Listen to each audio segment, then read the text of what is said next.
Turn a negative spouse into your cheerleader, episode 63. Are you ready to make your law firm a profit-generating machine that will free up your time and skyrocket your impact?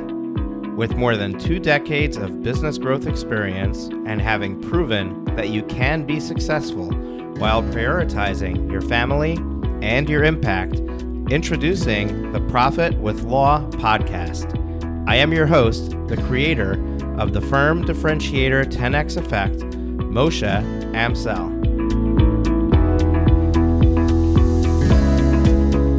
Well, hello and welcome to another episode of Profit with Law. I am your host, Moshe Amsel, and today I wanted to talk to you about the environment that you put yourself into, whether you're getting the support that you need to be able to be successful. You see, there's a saying that is commonplace, and I don't know if you've heard it, but a saying goes something like this: you are the combination of the 5 people that you spend the most time with. And essentially what that means is that the people that you hang out with the most are the ones that are going to influence you subconsciously in the way that you act, the way that you think. And if you surround yourself with negative people, then you're likely to have a negative experience and a negative outlook. If you surround yourself with positive people, you're likely to be more positive and think of things in a more positive sense.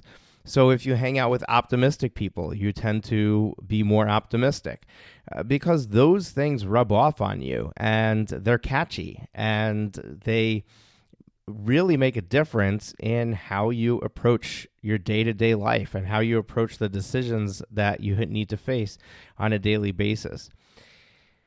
One of the things that you really can't control is your family, your spouse, your kids, your parents. Whether you like it or not, they're in your life. And what happens when one of them is not supportive of you?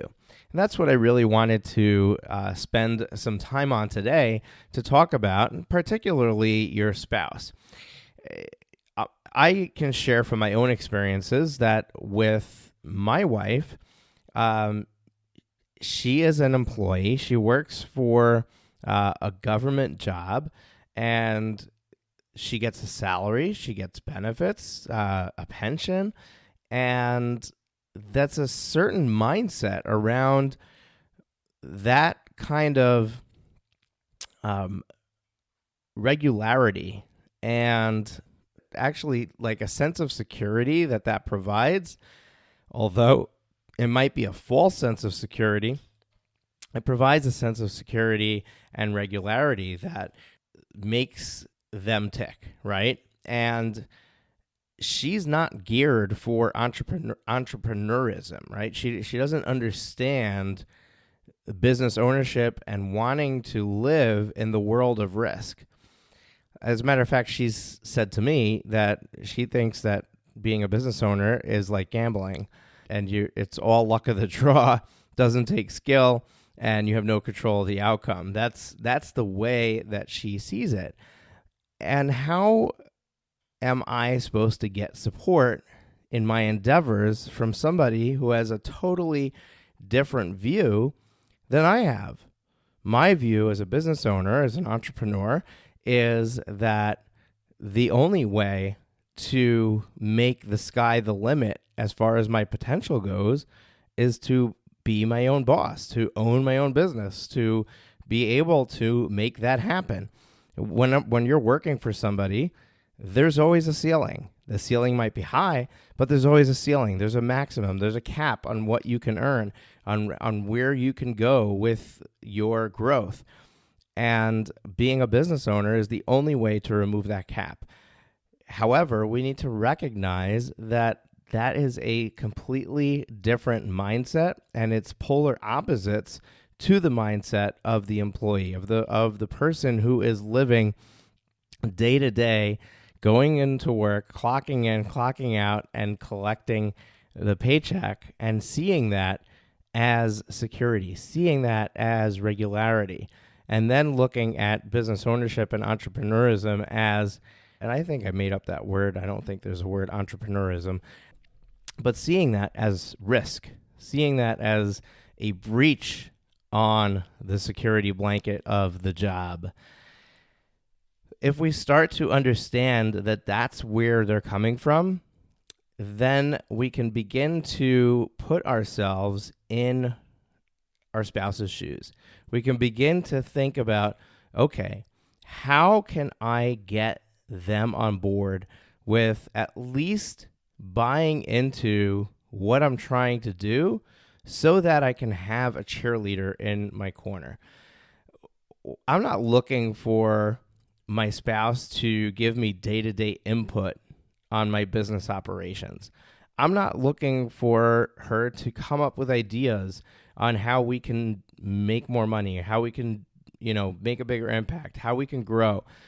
I'm not even looking for her to give me feedback on poor decisions that I've made, right?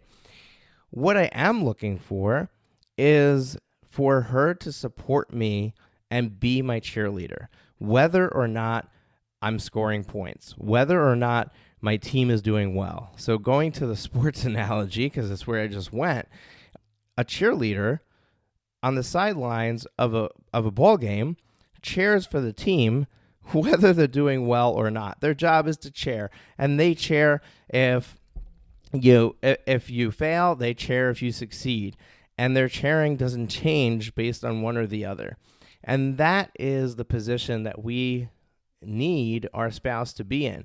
Now, for some people, the spouse is a business partner. The spouse isn't interested in the day-to-day, and that can work for them. And for some people, even having your spouse as a cheerleader cannot work.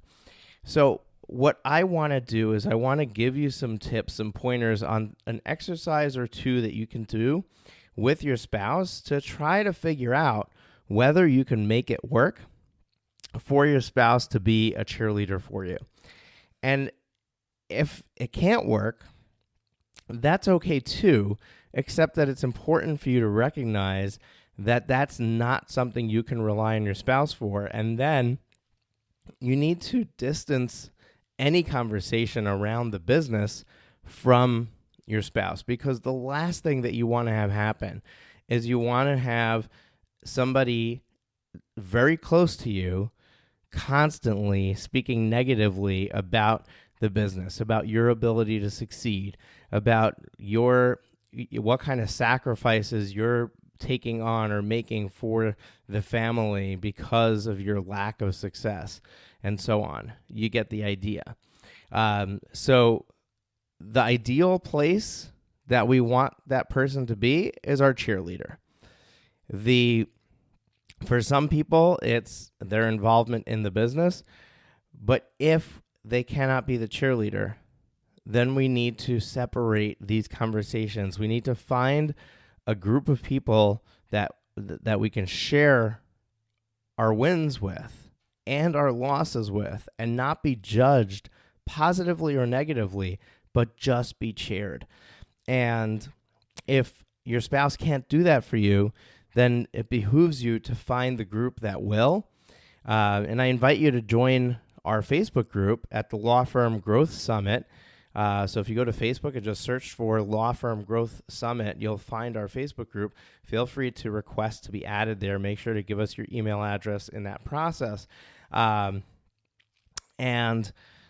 there you can have a community of peers that you can share these things with and not be worried about people judging you, not be worried about somebody talking negatively into your life.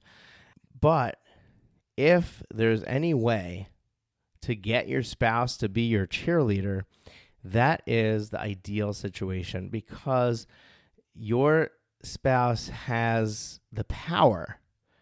Obviously, you're giving them the power to do this, but when we take somebody and we put them so close to ourselves in our lives, we're essentially giving them the power to have an influence on us directly. Your spouse has the power to influence you in a positive way or in a negative way. And if your spouse is your cheerleader, then you will be getting positive influence even when you're down.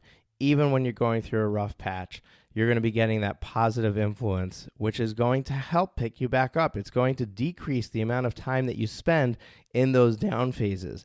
And when you're doing well, you're going to get that chair and that positive reinforcement, and that's going to make you reach even greater new heights.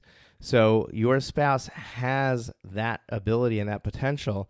And if you can figure out a way to get them to be the cheerleader for you, it's going to alone drive your business significantly. So let's talk about how to do that. If you think about why your spouse sees business as risk, sees what you do as risky, and therefore provides all that negativity, it's because of maybe a few different things. One possibility is that they see you as being on this journey to achieve some goal that has nothing to do with them. Now, granted, they understand that you're wanting to make a living to help support the family, right? But it's the things that drive you. You don't start your firm to replace a job. You don't start your firm to replace a paycheck. You start your firm because you have a dream of something bigger, something better. And they might not share that dream. They might not share that same ambition because that's not their dream. And if it's not their dream, how can you expect them to buy into all the work that has to go into the getting to that place, right? So that's one potential possibility of why they cannot support you. And we're going to talk about an exercise that you can do to resolve that. Another possibility is that they lack the fundamental belief that you have what it takes, that you could be successful, that you could make things happen. In other words, people tend to evaluate possibility based on past proof. It's very hard to believe something is possible or somebody is capable of doing something if they haven't previously demonstrated the ability to do that.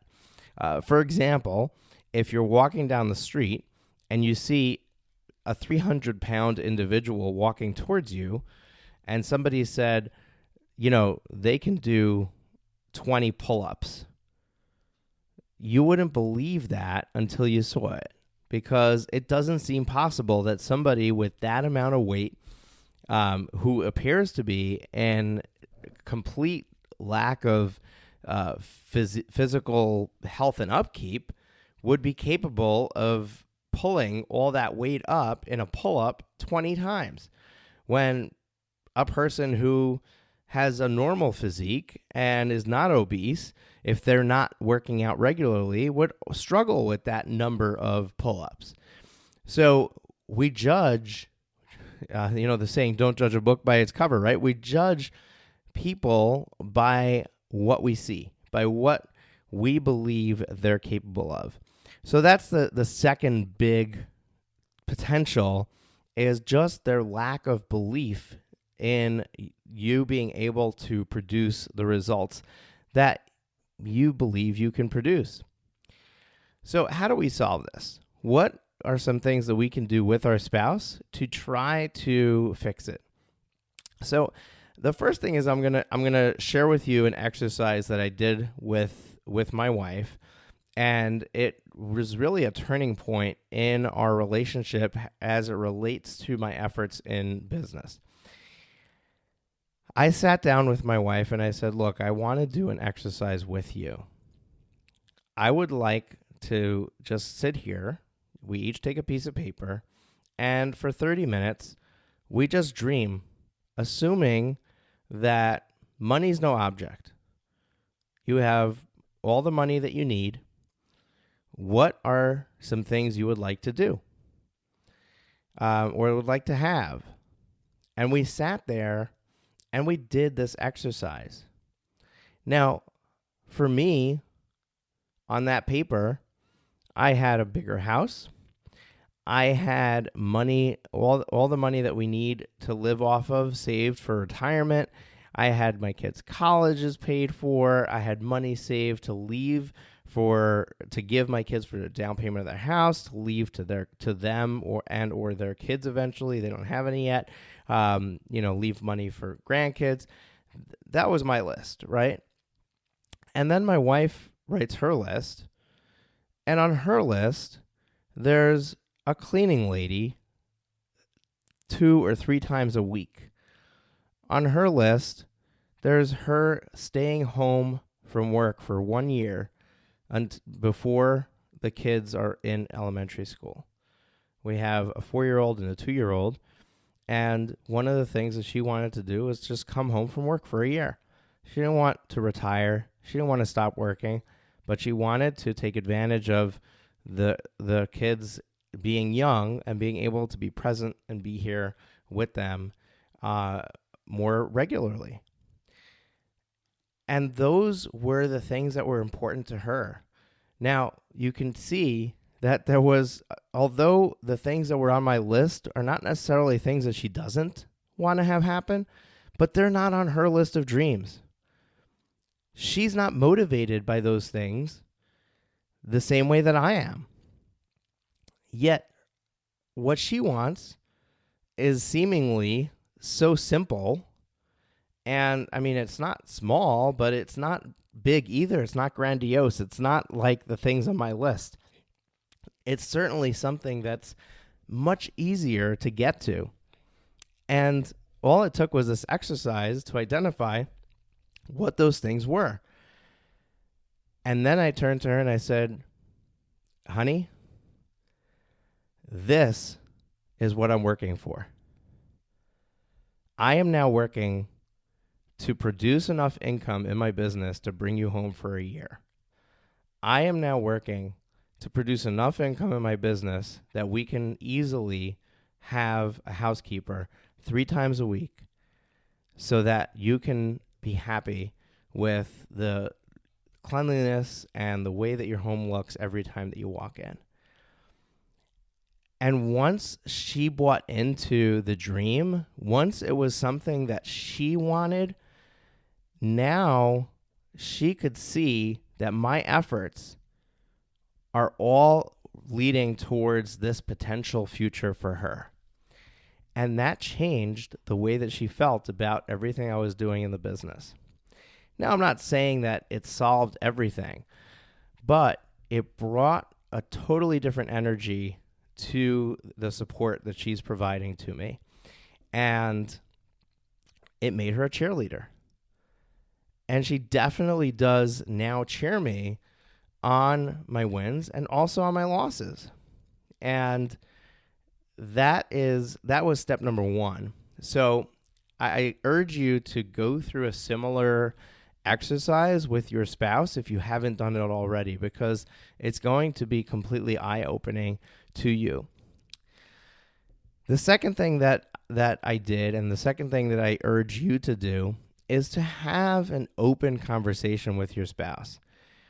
That open conversation is basically where you share with your spouse how you feel and how it feels when they say certain things to you and what you need from them and how you need them to show up. It's absolutely imperative that open communication, open dialogue is required in order to have a healthy relationship. And there's nothing wrong with saying, honey, this is what I need. And if you don't do that, they're not mind readers. They don't know. They don't know that what they're doing is hurting you. They don't know that what they're doing is the opposite of cheerleading. They might even think that they're providing you constructive criticism, or in some way their lack of belief in you is helping you. So having that open conversation and saying, look, this is what I need from you. I need you to support me without giving me the feedback on whether or not you think I'm doing this right or wrong. Without your belief without you telling me whether you believe in my capability in doing it. I just need you to support me and say, go, go, go. Try again. Do it again. I believe in you. I believe you could do it. Now, the problem is that if they are in the second camp that I laid out, where they don't actually believe in your ability to produce, it's going to be very hard for them to be a cheerleader for you, even if they understand what you need from them. And for that, you're going to have to try a different tactic, and that is you're going to have to find examples to demonstrate to your spouse that not always is past history the predictor of future results. And we can find plenty of successful business people that did not have prior business experience before they became successful business people. And we can also demonstrate that there are certain things that you can learn and certain groups you could be a part of that are going to help you fill the gaps where you might be uneducated. And if you can demonstrate to your spouse that you're taking those learning opportunities and you're taking the actions necessary, and you have these role models to follow of people who weren't anything before but became successes after, that there is a possibility or a probability of your eventual success. And let them understand, and you need to understand this first in order to be able to portray it to them, that there's a good possibility that you're going to take some time to learn, to make mistakes, and to learn from those mistakes, and to grow that way. It's not, nobody or very few people are an overnight success. Even the ones that are eventually successful, it didn't happen overnight.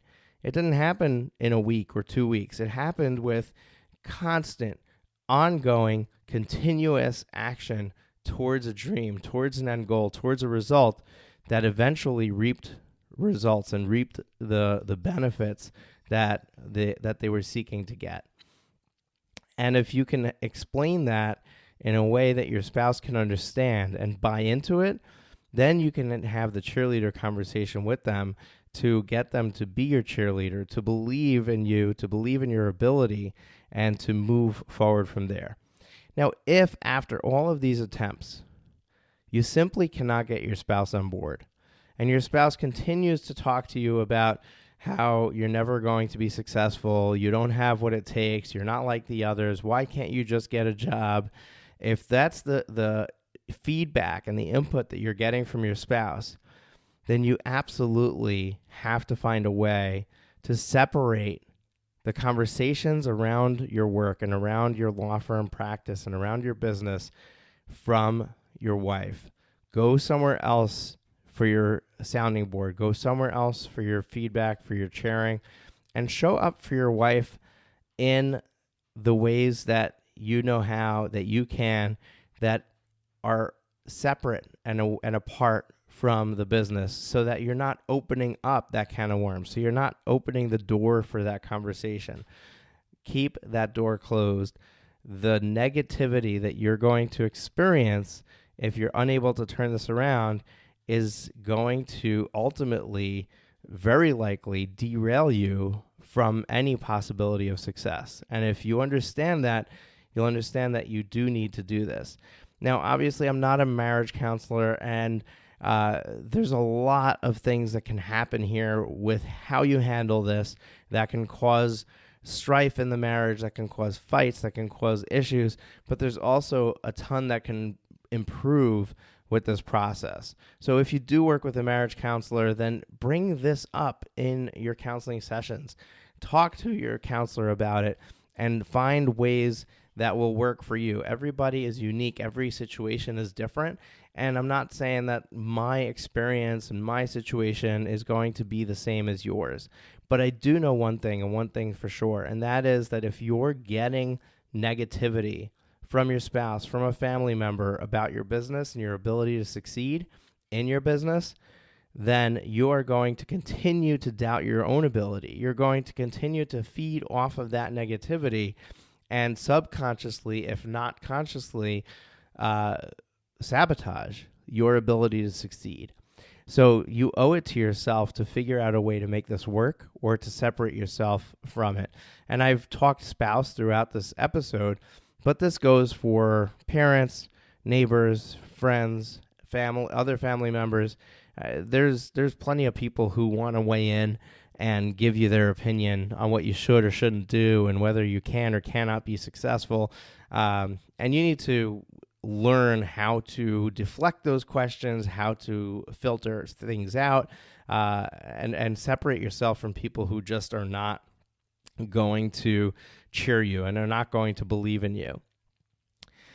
And successfully navigating this can have the other opposite effect. In other words, if you have the cheering squad, if you have the people who believe in you and you have people behind you who are telling you, yes, you can do this and I believe in you and look what's possible, then you absolutely can skyrocket your growth, because it's amazing how much we put on, how much ability we give other people and how much power we give other people in our lives. But the reality is that we tend to do that.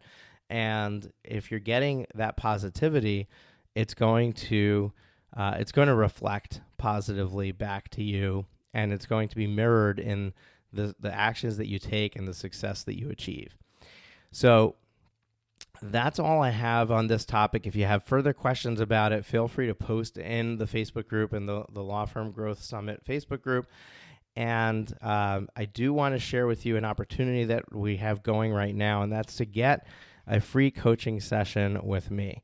If you're interested in a 90-minute free coaching session with me, I made 20 spots available in the month of February. I can tell you that you're listening to this about halfway through the month, and at the time of this recording, 10 of those 20 spots have already been taken.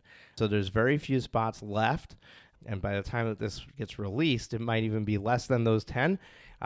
So you want to make sure to go to profitwithlaw.com/free coaching, profitwithlaw.com/free coaching, and just look on the calendar, find a slot, the time slot that works for you, and book a call so you can get a free coaching session with me, where we'll work on what your goals and dreams are, what might be holding you back, and what can you do moving forward to achieve the success that you are trying to achieve and to become that successful law firm owner that you envision, and get to start to live some of those dreams that you've had that got you started on this journey in the first place. So I really look forward to having that call with you.